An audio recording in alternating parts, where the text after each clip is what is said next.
the House, when a debate becomes about vested interests, what the best thing to do is what is objectively morally good.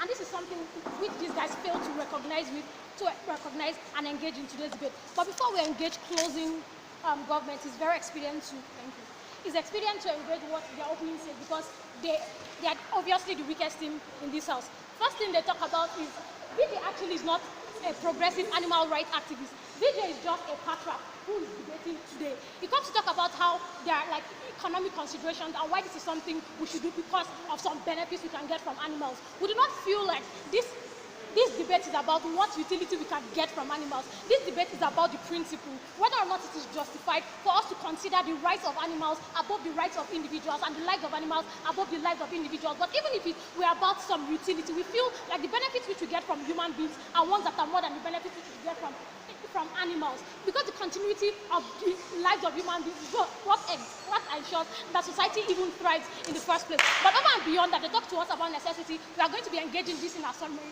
as how and show how ultimately is the weakest case we get in today's debate. So now let us engage the things we get from their closing. Their closing's biggest problem is that we are going to send a message that there is a disproportionality in how rights are. But ultimately, actually, there is actually a disproportionality in rights. And this disproportionality, as Eliklim showed you, is not a dichotomy between the rights of a black person and the rights of a white person. It's a dichotomy between the rights of an animal and the rights of a human being.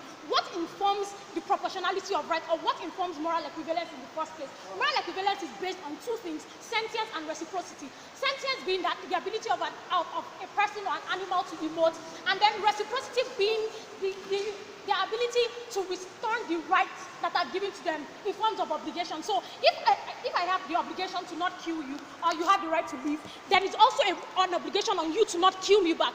That is what informs obligation. But animals do not have such reciprocity. You can't hold animals to the fact that they kill an individual. This shows ultimately that they are not morally equivalent to us, because the burdens and obligations cannot be required on them. So ultimately, there is no moral status, there is no moral equivalence between the rights of human beings and animals. And if we make a statement that there's a disproportionality between both rights, it is actually a true statement which we make ultimately. But then let us engage them on their other case about, hey, the biggest thing in today's debate is for us to make a strong statement. Very, very weak argument.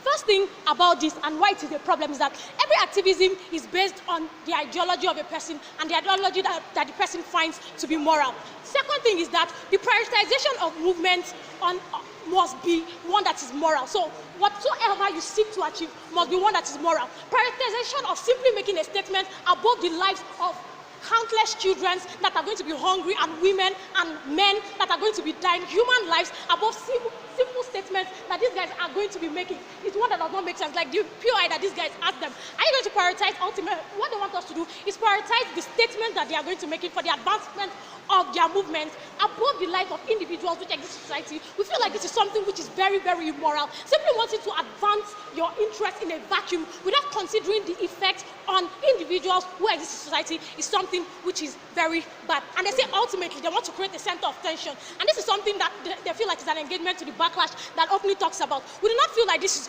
ultimately does it. We don't think that jeopardizing an entire movement upon the possibility that you are going to get some communication and then traction as a result makes sense. We feel like it's a very foolish move, because buying is something that is important for a movement to thrive. Before your movement can thrive in societies, especially the ones which they characterize, there must be buying of such movements. When you ignore the lives of individuals and prioritize the lives of animals in a society where there is no buying, what you lose for your movement is buying. And when there is no buying into a movement, the movement ultimately does not thrive. So everything that these guys seek to achieve on their side of the house ultimately falls away. So you don't get you make the bold statements at your own detriment. You make the bold and immoral bold statements that leads to the death of individuals. We do not feel that this is something which is right and which is moral in today's debate. But before we go and let's sit.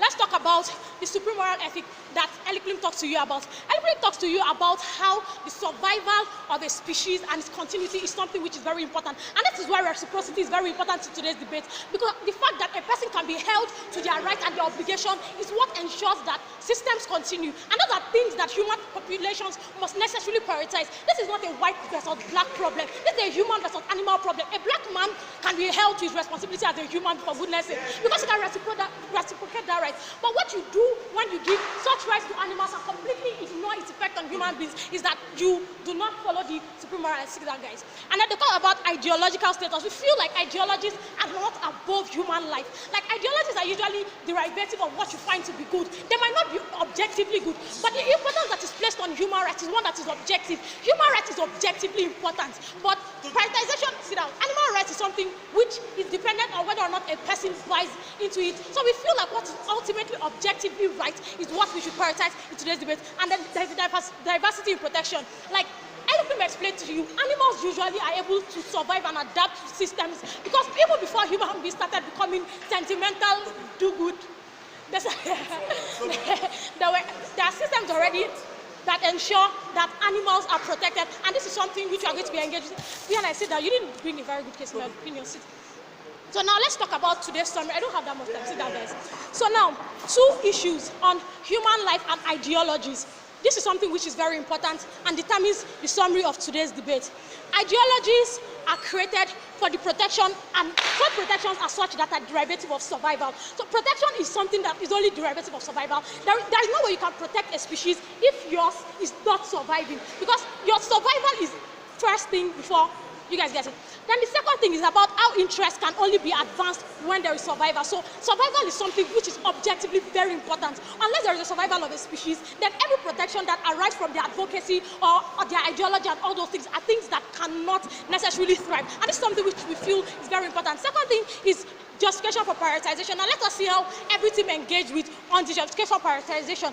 OG comes and talks about how not enough people care about animals. We don't think that this makes a lot of sense. Like opening government already talked, opening opposition talks about how societies will always prioritize their environment because those things are important for their survival. But all talks about how there is moral responsibilities should not be reneged on simply because other people can do a thing. So it's a thing that is objectively right to do must always be done, whether or not a person, other people will do it. Third thing is the CG comes and talks about how this debate is making a bold statement, and this is our imperative to act in order to make a bold statement. We are the only team who talks to you about what the objectively good thing is to do.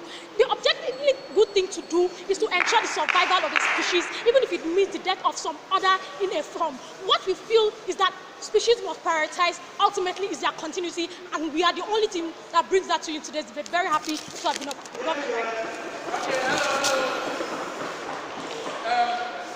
The